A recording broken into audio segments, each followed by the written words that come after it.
Akola Dastak 24 news के calendar का हुआ भव्य विमोचन। दोनों आमदार सहित कई हस्तियों ने दी भेंट।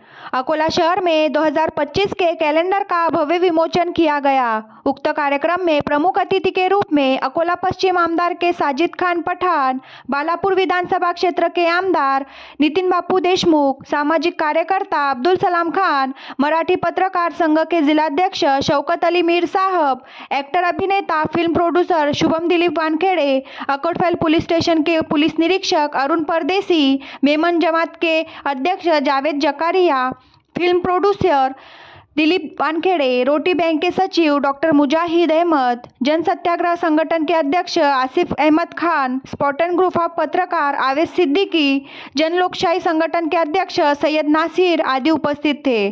कार्यक्रम में अकोला दस्तक 24 न्यूज 2025 के नाम से प्रकाशित कैलेंडर का प्रमुख उपस्थितियों द्वारा विमोचन किया गया। कार्यक्रम के आयोजक सैयद जमीर जेके तथा समीर खान नौशाद खान को मुख्य अतिथियों द्वारा बधाई देकर नया वर्ष 2025 सुख एवं समृद्धि लेकर आए, ये कामना व्यक्त की गई। कार्यक्रम में अकोला दस्तक की न्यूज एंकर सिमरन खान का आमदार नितिन बापू देशमुख के हाथों सत्कार किया गया। इस कार्यक्रम को सफलता बनाने में सैयद रहीम उर्फ बाबा सेठ, पत्रकार सैयद जहीर, सैयद जुबेर, शाहनवाज शाह, सलाम भाई कैरम वाले, जहीर भाई टैंकर वाले, आसिफ खान, अशोक रामटेके, पत्रकार सईद खान, पत्रकार इरशाद अहमद, अक्षय सूर्यवंशी, रोशन डोंगे, मोहम्मद हरीश, जहेद खान, पत्रकार अमित इंगले आदि एवं अकोटफैल क्षेत्र के नागरिक बड़ी संख्या में उपस्थित थे।